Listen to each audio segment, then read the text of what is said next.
Welcome to Art and Advocacy from the Physicians Committee for Responsible Medicine. I'm Neal Barnard, and today we will be talking about how filmmakers and photographers and musicians work at that intersection of art and emotion on the one hand and ideas and concepts on the other hand. And here is the format. We have four wonderful guests. I'll introduce each of them to you so you can get to know them. And then we're going to all come together and we're going to talk about this intersection that we work at and things that are important to all of us. A little bit later today, you are going to hear from a wonderful singer and multi-instrumentalist, Dolche. You're going to hear from an amazing photographer, Chiara Soldatini. You'll hear from an amazing and versatile violinist, Allegra Havens. But I want to start today with a film director who has really affected so many people's lives all over the world. He is the director of Cowspiracy, What the Health, many other films, and a new film that we're going to tell you about as well, Kip Andersen. Kip, welcome to the program. Thank you, Neal. Good to see you again. It's good to see you. I think I last saw you in New York a few years ago. Yeah, Dr. Oz, we're telling it how it is. Exactly. Well, you were great on that program. Great. How have you been since then? I've been pretty good. I've been good. Really busy working on this new film and really excited about it. So yeah, doing well. Great. Now, Kip, tell me, how did you get started in filmmaking? Were you a kid who grew up in Pittsburgh and had a Super 8 camera and you started taking films, or what was your entry into the world of film? Well, I did bounce around. My dad was in the Navy. I bounced around every 2 to 3 years. So a big sense of adventure and filmmaking was always an escape and a journey for me as growing up, as I just fell in love with deeply, and particularly one film, The Natural, if anyone's seen that with Robert Redford. That film, at that moment when he hit the home run and the lights scattered and everything, I remember looking around. I was like 12 years old, and the emotions I felt and saw around, I'm like, wow, this can make a big difference. And then as I really wanted to make film, it was a dream to someday make films. And then when I became vegan and in the animal rights, I realized, hey, maybe to make a film that makes a difference rather than just making comedies or something, to merge those two things into my passions and to making a difference for others. Now, you have a new film. And when I first heard of it, the title is Christspiracy. I thought it was a religious film. And I watched it, and the first thing I realized is it's not a religious film, but it's really very striking. Do you want to tell us about it? Yeah, in a way, I'm just getting kid that with Cowspiracy was the environmental impact from eating animals, raising and killing 9 billion land animals and all the ocean animals. What the Health was the health impacts of eating animals, and then Seaspiracy was kind of diversion with the ocean. This film is the ethical impacts of raising and killing animals. But I think even more importantly, rather than saying it that way, it's our spiritual connection to animals and reminding ourselves that us as human beings, we are animals. And when did this separation occur of animals, of humans being separated from the other animal kingdom? And as we explored this ethical exploration, talking to everyone from psychologists, sociologists, we wanted to find out, where did it start happening, where animal sacrifice started happening, and we started killing animals to the rate we are. And then it became this story became apparent about the Jesus story, without giving it too much away. The historical Jesus and the movement around that time, things were arising, and we were talking to theologians, and like, wow, this is massive. And so the original film was actually called Cowspiritual, but it became Christspiracy as this story developed. And it's a huge one that's going to really transform the way early Christianity is seen and where it is today. So it's a big film. I'm excited about it. It's most dear to me because for me, I'm dearest to animal. The reason I'm vegan is really the ethical part for the animals. So. Well, we have a clip of Christspiracy, and I'd like to show this so that people can get just a little taste of what the film is about.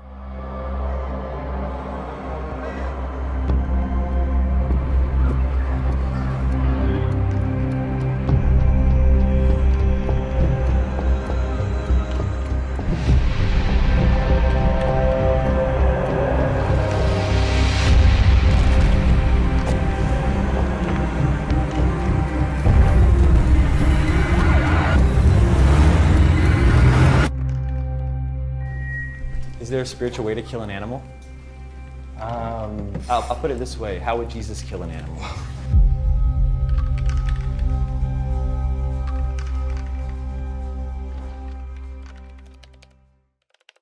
I want to say, Kip, I've seen lots of your films, and this one, when you leave the theater, I'm not a religious person. When I left the theater, when I stopped watching your film, um, it has an impact that I really wasn't expecting, and I'm attributing that to your skills as a filmmaker. It seemed to me somehow the cinematography, the music, everything was just ramped up to a whole other level. Was that the way you felt?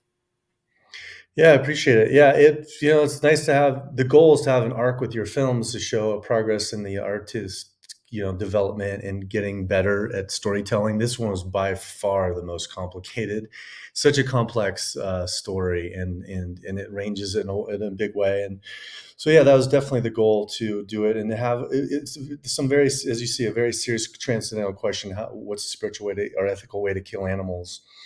The goal with this one is to really end it in a very, very inspirational way, and we're still working on the final pieces of that. But I feel we achieved that.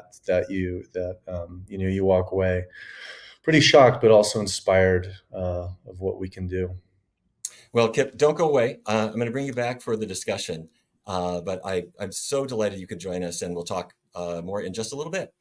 Um, our next guest is an amazing artist whose photographs of people, of nature, of animals have such power. And I have to say, when I have looked at these photographs, I found myself thinking that if you haven't seen these works, I really want to share them with you because they'll just change your view of what photography can be.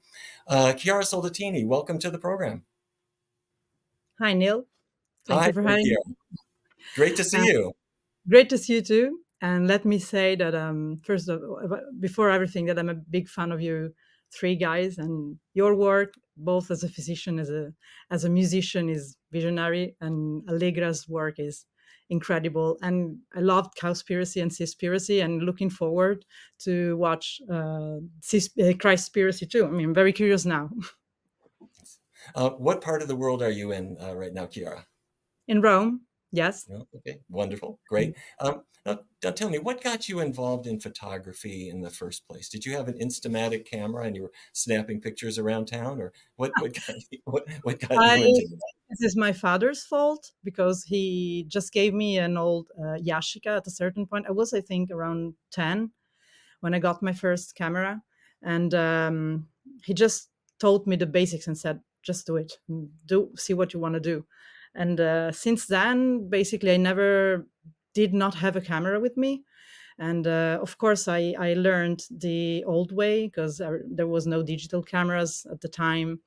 And then eventually I learned to also develop and print the black and white images, and that was an amazing process, and it's something that I kind of miss now because it was very good to be down there, you know. You saying digital is not better?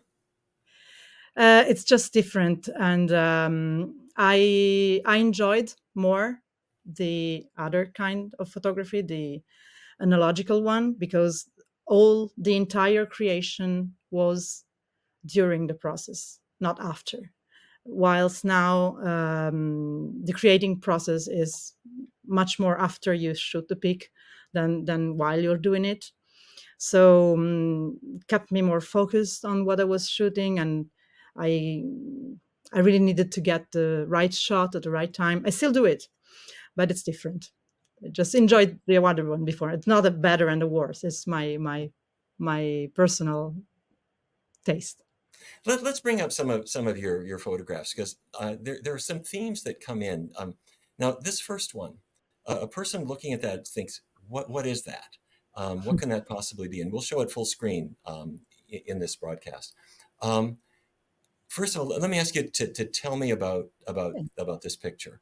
Well, I'm not going to put words in your mouth. You tell me first, and then I'm going to tell you kind of how I reacted to this.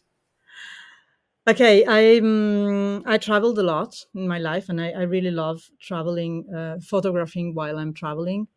And what I love the most is getting really into the cultures that I visit. And This time I was in China, in a very deep, remote part of China, and this is an apartment. Basically, this place had no electric lights. As you see, there's just a light coming from a part of the ceiling, and everything you can have in a home. There's the thing on the left is a kitchen or a stove, and then there were shoes, and the people were not there, but because during the day I was just walking, and most of the houses in this part don't have doors or windows. Like physically, they don't have anything that closes. They're just open in the streets. That's why people are often, very often, wearing heavy coats and clothes, because this was in the middle of the winter, and it's very cold at winter in the remote part of China that I was visiting. And it fascinated me how the entire world of a family, of a person, could be displayed so openly. We are used to close our doors and our windows and our words and our privacy, and we're kind of obsessed with it. Whilst you could literally get in here because the I don't know. I had the feeling that I was reconsidering completely the way we were living, and we were considering homes. And light for me is very important when I shoot pictures. So I loved that all this darkness was naturally lit by a little ray of light, like a spotlight. That's a theme that I see in your work. This is a very dark background, and there's that bit of light that comes through there, and yet the darkness isn't exactly ominous. And there's let me show a couple of other pictures where I see you've used the very same theme. Um, let's go. There we go. Same thing. You see, it's this darkness. There's that little bit of light in there. And the next picture, perhaps kind of the same feeling that out of Mhm. this darkness, you see something there. You're using darkness, but not in a way that's really frightening. And then you're using light, but not in a way that's necessarily optimistic. But I mean, is darkness frightening at all? It's just photography. What I like of the word is it comes from ancient Greek. As you know, it's photos, graphia. So photos is the light, and graphia is like writing. It's like writing with light. So when you can use light and shadows to write something, an image, a message, or whatever it is, you're doing photography. And I learned to take pictures in black and white, as I was telling you, and this teaches you a lot about light rather than all the distractions that color can have. And once you manage light, then color is adding to it. So I love those pics. The one before was in the deep of the Amazonian jungle forest, and this was is Japan. And one thing that struck me about this one is there's an animal in there, and this is a toy animal, I'm going to guess. And I started to see this other theme in your work. And let's go to the next picture, where one sees this juxtaposition of a cat who's sitting there minding her own business. And next to her is what looks like a fur bag, a couple of bags made of fur. This one, and let's maybe go through a couple of more of these pictures, where here you see people happily eating, and over on the left you see juxtaposed to it all of these, I guess they're carcasses Pig, of pig, pigs. pigs, Mhm. pigs and massive. And here's one, Kiara, I have to say, I don't know what this picture means, but I just love, here is what looks kind of like Hollywood people in the background, and there's this crow, or I guess in the foreground looking at us. The way that you kind of put these contrasts together, I think, is really brilliant. Yeah, I think that I always like going deep into things, but also being. I think the sense of humor is important in when you look at word, because otherwise you just get sad. And I like to investigate the relations that humans created with animals. because the relation that animals created with humans is understandable, but on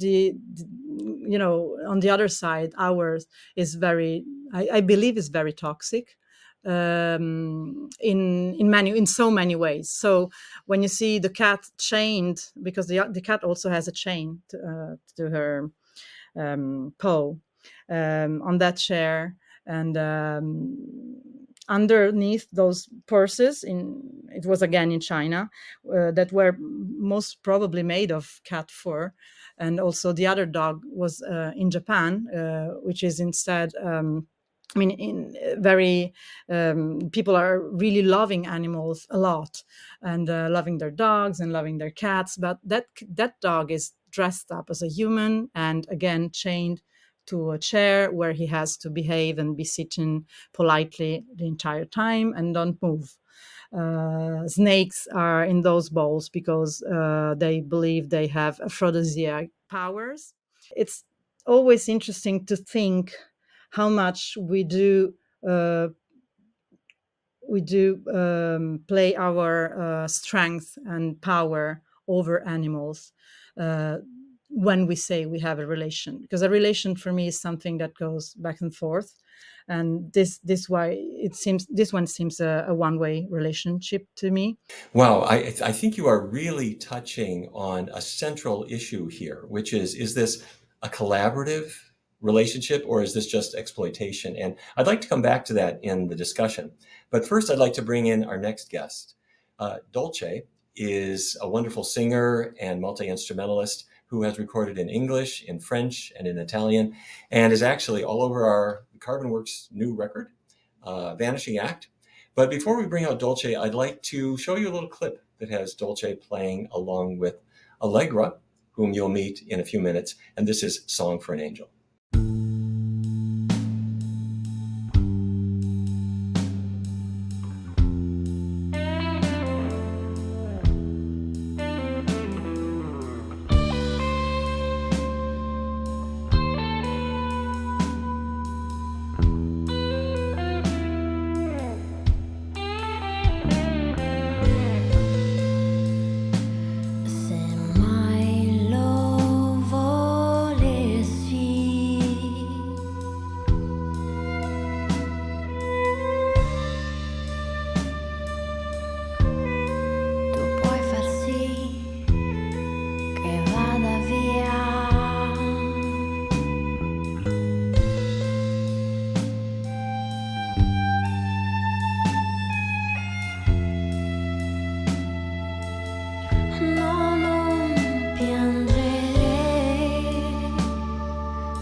Lei si nascondeva,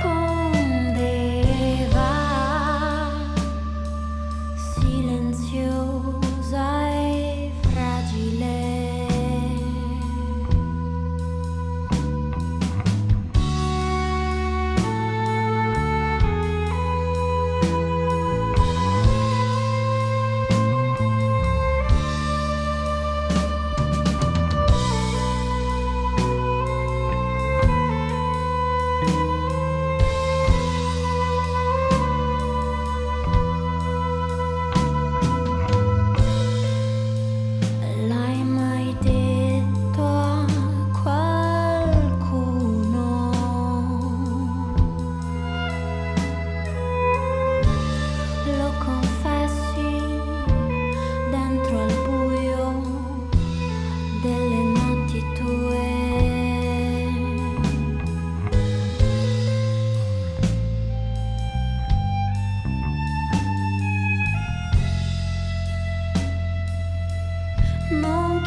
che ti tocchi.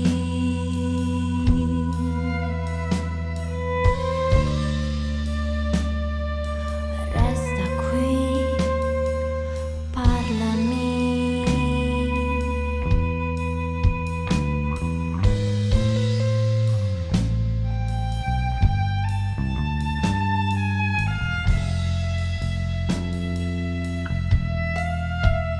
Solo che gli angeli volano via,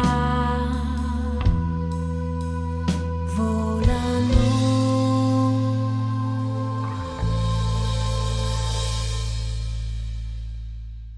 Yeah, now let me go ahead and bring up Dolche. Dolche, welcome to the program. I'm so delighted to have you with us.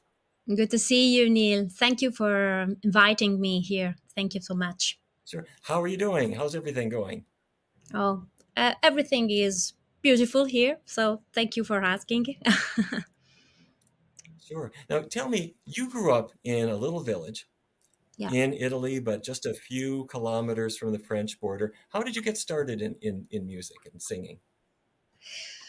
So, music has always been my by my side. This is, I think, I grew up in the Alps, surrounded by animals and nature, and no one taught me how to make music. So no one do that. So I think I learned on my own, inspired by the sound of nature and by the animals. So the song of animals, the birds, something like this. And since I was child, I needed to use music to communicate something. Um, and I think we are all special. So, for example, my big brother loved getting into trouble, while I love singing and writing songs. So I think every single person is born with some skills, you know. And during the life, we try to change and improve it. So, by the way, for now, my brother has stopped in getting in trouble, and for me, the music is my life. So I think this is the my little short story. Great. Now you did a song that was very, very, very popular called Fête du Bruit, meaning make some noise. And the song is a fun song. It's a comic song in a way, and it was a big hit. But the message is an important message. It's a serious message that says make noise for something that matters to you. And I wonder if that's kind of been part of your own life, making Uh, noise for things that count. yeah, I think this is very important to me to to communicate something. So, in this case, the French song was a beautiful song in my first French album during 2010, and I always try to write uh, something different in my songs, a message, because the message for me is very important. This. Mhm. Now you have a brand new song. I don't think this is on an album yet. It has the title "The Water Is Rancid," and when Yeah. I heard that title, I thought amazing. And it's to tell you the truth, it's a funny song. It's a comic song. Um, but when you actually listen to what you're actually saying, it's very upbeat. It gets stuck in your head. It's a wonderful song. But I realize that what you're saying is that we are messing up the world and we're all going to die. And you've somehow made this Yeah. contrast work. Yeah. Do you know Neil the song "Circle Game" by Johnny Mitchell? Do you know this song? And the season go up and down. Na, na, na, Yeah. na, na. It's a very beautiful song. I'm very big fan of Johnny Mitchell. And circle games celebrates passage of time in a child life. So in my song is a celebration of the passage of the humanity in a roast way. You're right. So, but it's not the end of the world, because the song predicts the end of the humanity. Fortunately, is not the same thing, because I think the earth will recover from us. It, it's strange because we are very weird creature. We are very intelligent. Um, we are very stupid in the same time. So I think we we will deserve a little bit to die. Yes. Oh my goodness! But at the same time, I detect a little bit of optimism in there as well. So Yeah. I'm hearing both. Okay, don't go away. I'm going to bring you back in just a minute, and want to bring in the other musician that people might have seen on that little clip. The violinist there is Allegra Havens, who is perhaps the most versatile violinist that I've ever met. And Allegra, welcome to the program. Hello, how are you? Hi there, Allegra. It's great to see you. It's great to see you too. Thanks for having me on the program. Appreciate it. I have to say, as you and I have talked many times, you have this huge repertoire where you play classical music, and you have a beautiful classical violin, and you will play Bach and Beethoven and so forth, and you have a string quartet, and you play with the Virginia Symphony. But Mhm. then I have seen you on stage with an electric violin playing Led Zeppelin. Yeah. And you are probably the only person that I know who can bridge all of these different worlds. And how does a person do that? How do you get into a mindset to play music that's centuries old and then be able to change into something that's really very different and more testosterone laden, if I can use that kind of word? Okay, you can use the word, yeah. I think the essence of both of those two um, juxtapositions is really the same, and that's bringing pleasure to the listener. So whether I'm playing Bach or Beethoven or Mozart or Tchaikovsky, or I'm playing rock and roll on my blue electric violin, the idea is that you're bringing pleasure to the listener. So I want the person who's listening to my Bach to find peace or whatever it is they want to hear in the Bach, um, and have enjoyment. Um, if I'm doing Led Zeppelin, which of course is a totally different genre, I have to make sure that I'm playing the music the way they want to hear it, the way people have heard the recording, and I'm out there smiling and giving it my all, physically on stage, moving about and playing this music to my, as far as I can through my heart, so that they enjoy it as well. So they connect in that it's for the enjoyment of the listener. Wow, amazing. Now, I happen to know that you have a heart for animals. I do. And and rather than me tell it, can you talk a little bit about not only your heart for animals, but also the work that you've done in that regard? Sure. So I'm with the Golden Retriever Rescue in Southeastern Virginia.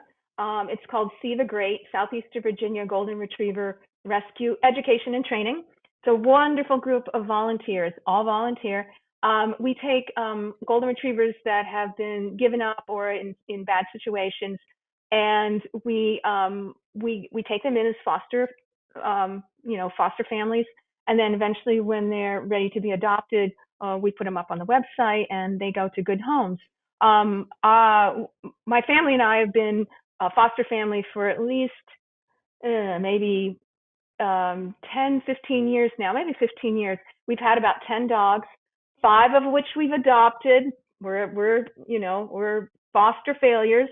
My current one is sitting here right now looking at me, but she's a border collie and golden retriever mix and just a wonderful animal. So it's a great group of people. I really enjoy it. And I really enjoy the work that they do. And what's her name? This is Bentley Elizabeth. So she came with that name. I keep the names that they come with so that they can still have an identity. I know it sounds silly, but they still have their own identity. And she's quite a unique dog. She, with that border collie in her, she is really good with a frisbee.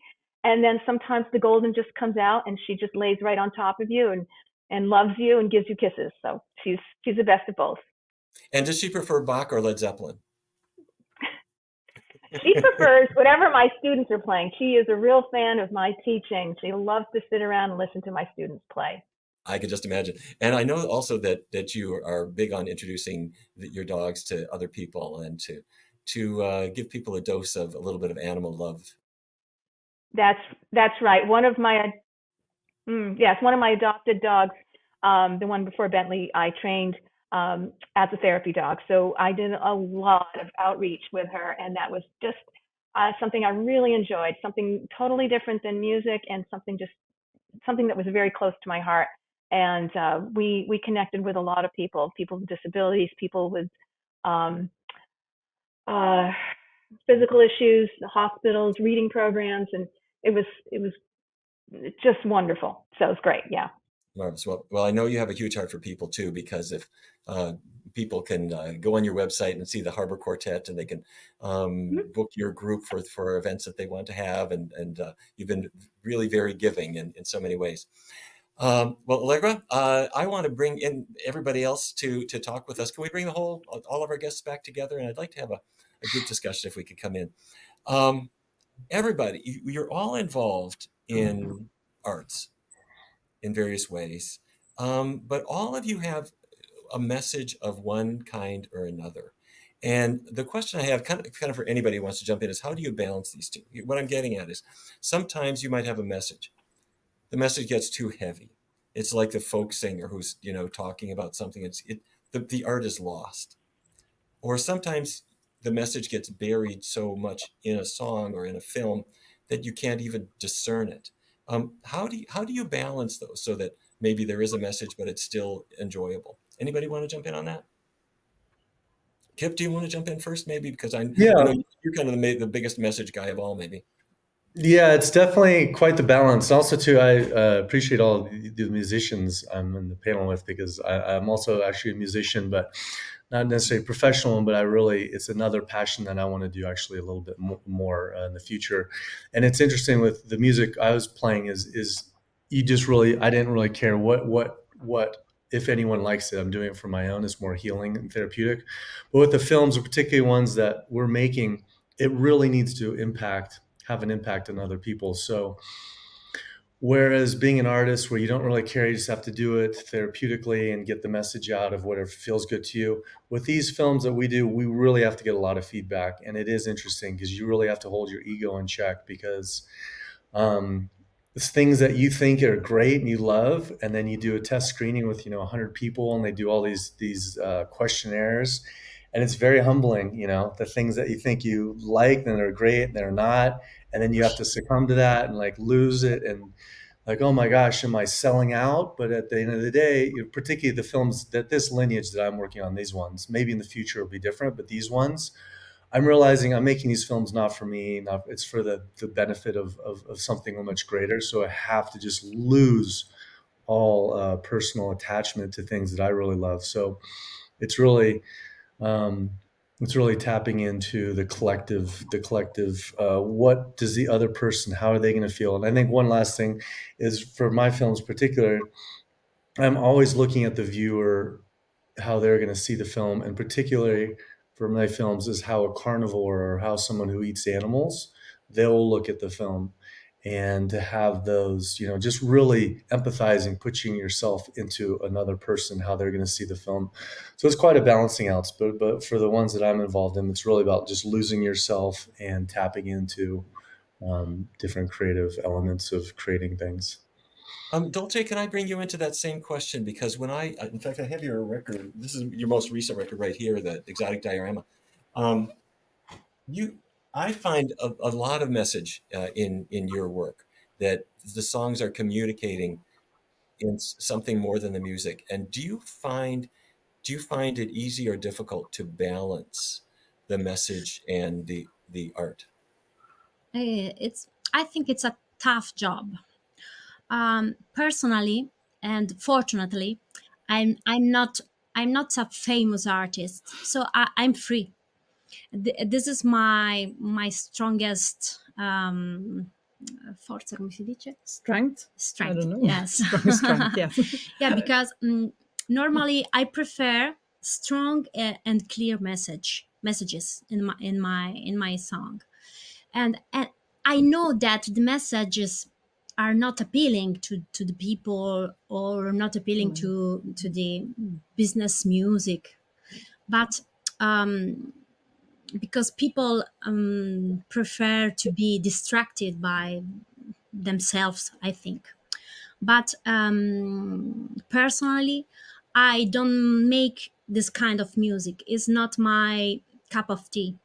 I wrote music for uh, for create emotions, and for communicate messages. So this is my purpose. So I'm not very good in this way with the balance. Sorry for that. No, I don't know. There's a video that people should look this up. It's called forgive my Italian, but Parte por la Luna. Yeah. It's I'm going to the moon. Mhm. And it's a very funny thing. You get on your little bicycle and you're going along because you're going to go to the moon and you can't get there. So you start hitchhiking to the moon. But the message that I can hear is disappointment in the world you're living in. And there's Yeah. a reason, there's a reason that you are leaving Earth. So anyway, frankly, I think it's very funny and very moving, but the message is there. Anybody else want to jump in on this question before I jump on to another one? In that case, let me ask about collaboration. Allegra, I'm thinking about you, but everybody has been in this situation where you work solo, you work Mhm. in a small group, you may work with a large group of people. Is collaboration a good thing? Is it a bad thing? Is it better to be your own Wow. boss? What do you think? Wow. Okay. Um, gosh, that's a big answer. So, for me, I really enjoy working with people, particularly a small group, like my string quartet. These are people that I really enjoy. They are my friends. They are my just amazing musicians, amazing colleagues, and I get so much out of them musically and also as friends. So we play so well together. It's very, very important to me. The symphony is a little more difficult because you're just one of maybe 75. So your own creativity isn't exactly yours. It's what the conductor wants. So that collaboration is a little bit different. So I really do like collaboration, and I get so much back. And the more I put in and work with these people, the more I get back with collaboration. Yeah. I have to say, I think it was back in 2015 when some of this started with Carbon Works, and I was running down the road listening to a European station, and I heard your voice, Dolce, on the radio. And I thought, that is it. I stopped in my tracks. I said, that is the voice.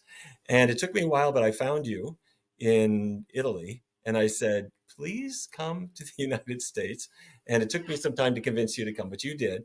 But anyway, the reason I'm telling you this is when was it? I guess it was early 2016.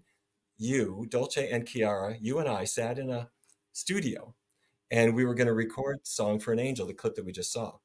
But we were working together on the lyrics because it was originally in English. And we sat there in the studio figuring out how do you express this in Italian, which is a much better language than English in so many ways. I mean, the emotion just come right out. And then the very next day, Allegra, you came in. We were all together in the studio with the film crews, and we made that film. And it was just Yeah. bing, bing, bing, bing, and very collaborative. And I thought it was just a wonderful experience, I have to say. But there are other times where collaboration must be more challenging. So anyway, maybe I should just ask, hey, what was kind of all this been like? I know that in Carbon Works, I throw all kinds of challenges at you, but you rise to them very well. Yes, Neal, you throw some challenges, that's for sure, but enjoyable challenges. So yeah, I really love those challenges because I'm just like, okay, let's do this. Let's make this work. Let's do the best we can. And you know me, I'll do it over and over again if I don't think it's right. I want it to be right for you. Good, well, Yeah. thank you. That's great. Kiara, let me ask you, collaboration or working alone?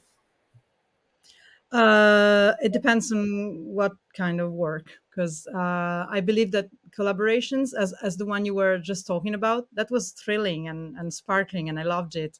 And ideas pop up from many heads more than they do from your head alone, which is always a good input, and it's a lot of fun.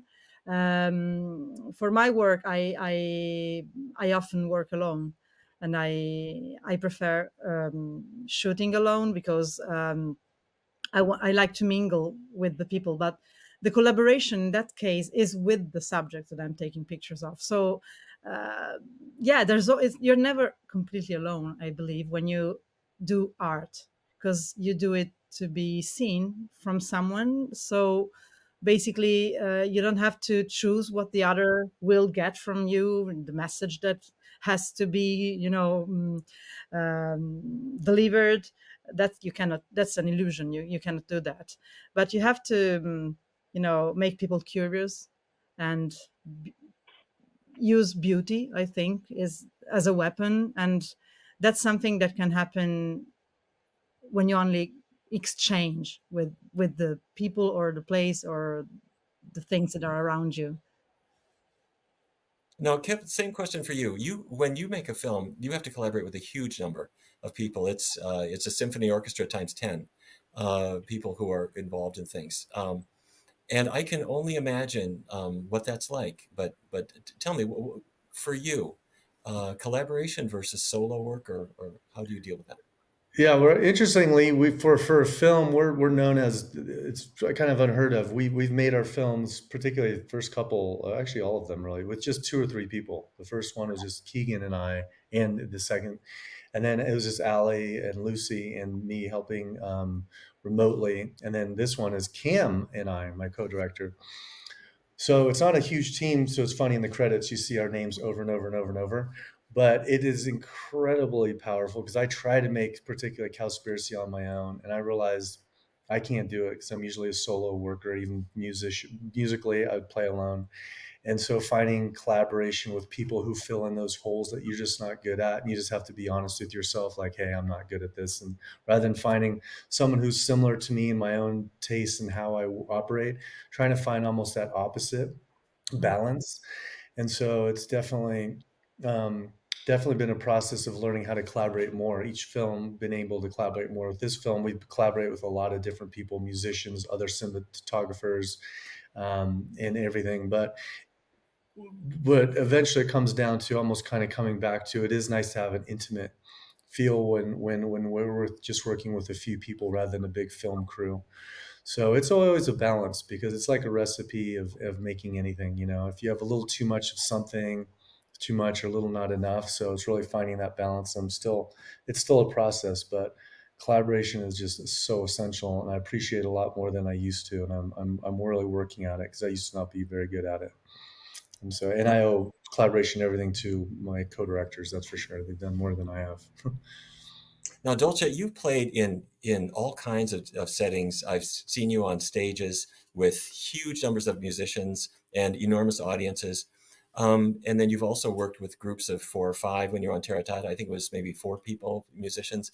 But then you've been exploring something that I'm really intrigued by, where you are almost the band yourself. When we were playing in New York, and the mayor came by, and he went on stage and he picked up your guitar and posed with it, and then you sat down and you played, but you were every part of the orchestra yourself. And I wonder how that's been for you. You can play alone all the parts. You can play in a group with the different parts. I love the collaboration. I worked with a lot of musicians, very beautiful person, very beautiful humans in the world. But depends, because now I work alone with all my instruments, with my loop stations and blah blah. And I play every single instrument alone. But I think the collaboration is a best way, because in my case, I play alone, but my project is the result of a lot of collaboration with my friends, with the technicians, with the other artists. So it's not a very alone project. I'm alone on the stage, but it is the result of a lot of people inside. In the last minute or so that we have, I just want to ask a question about optimism or pessimism in the world. And I'm not asking for a certain answer, but the reason I'm asking this is Kip, you wouldn't do what you do if you didn't think that you could reach people. At least that's what you're trying to do. I see you as in that way. And the same thing, Kiara, Dolche, Allegra. In every case, you are finding ways to reach people, or whether it's to reach an animal to save their life or whatever. So, in a word, is there reason for optimism or not? Is the world going to hell in a handbasket? Optimistic, pessimistic? What do you think? Who wants to start? Always optimistic, of course. I mean, also we are expecting our second child. We have to be optimistic. We have to keep the message going out and hope people gets it. And of course, the world is a beautiful place and has to heal despite us. Yeah, I'll just add to that. I'm super optimistic. I do feel with human beings, even though the news gets, just so much, the bad is bad, bad, bad. Overall, I think there's an arc of goodness that's happened over particularly the last several thousands of years. That's overall an arc of kindness and compassion that's really, even particularly in the last 5-10 years, is really blossoming. And if you look for it, you really see it. And I do really believe that. So definitely optimistic. And it feels, it's a little easier to live that way too, I feel. All right, there's 2 votes for optimism. Dolche, Allegra? Oh God, Allegra, be first, please. Yeah, by the way, congratulations. I didn't realize you're expecting a second child. Congratulations. Thank you. But for me, I'm not an optimistic person. Sorry for that. But I'm a very humor person. So maybe I balance. Really. Yep. And optimism Allegra? for me, definitely optimism. Yep. I surround myself and choose to be around people who are positive. And when I come across someone who is very negative, I smile and I say something really positive, and they kind of stop and start, and they say, "Oh, I didn't think of it like that." And I change their day. So I'm very, very want brightness. I want brightness in everywhere I go, everything I do, the people I touch, every student, every person I work with, every person I talk to. Brightness, happiness, optimism. So if the world is not an optimistic place, darn it, you're going to make it that way. I am going to smile and say, well, you didn't look at things this way, did you? So. Oh, well, that's wonderful. You've all been great guests. Thank you so much for being part of it. And I want to close out this segment with a video that we made a couple of years ago when the pandemic was beginning, and in 2020, and suddenly kids were pulled out of school. And they were nervous about where the world was going, and people were dying from COVID. We did a song, and my inspiration for the song was a little bit before that. When I was a child, my littlest brother was being put to bed by my mom, and she turned out the lights and she said, "David, nighty night, sleep tight, and don't let the bed bugs bite." Well, David was freaked out by bedbugs and the idea that there could be insects in the ceiling who were going to kill him. And so he couldn't sleep a word and couldn't sleep at all that night. And so I started to think about the things we tell children. We tell them terrible things, like 3 blind mice, you cut off their tails with a carving knife, or alouette, gentil alouette, you're pulling the feathers off this bird alive. Or Jack and Jill went up the hill and Jack came down and had a neurological injury. So I thought, why do we say that to kids? So this song was about things that are good, not unrealistically, but it has the idea that things are going to be all right, not necessarily forever, because let's face it, it's a tough world. But things are going to be all right just tonight. So go to bed, close your eyes, go to sleep. We're here for you. And at least for right now, things are going to be okay. So we recorded it and we did the video kind of behind your house, Allegra, and in New York. And you shot this from your apartment, I guess, in Rome, I think, as well. We put it all together back when Zoom was new. And I hope people have a chance to enjoy it. Thanks so much, everybody. Thank Thank you. you so Thank much. you. Bye. Bye. Bye-bye.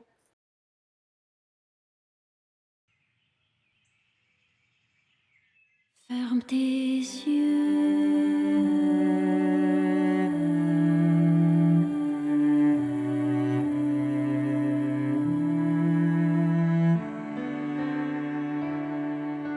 Petit à petit, le jour s'affaiblit dans le ciel étoilé, myriades de papillons dorés.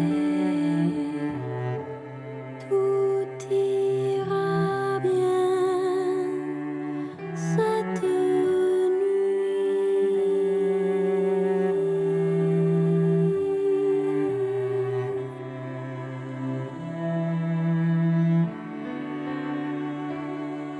Les couleurs de minuit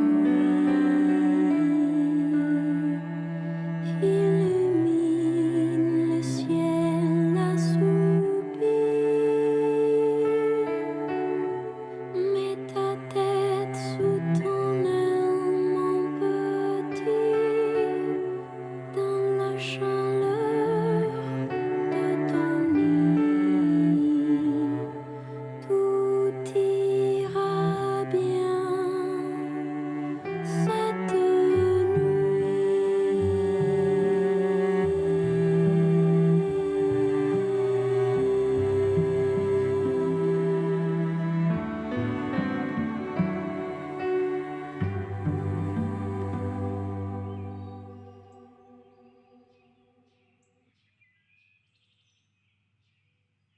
Mets ta tête sous ton aile, mon petit, dans la chaleur de ton nid. Tout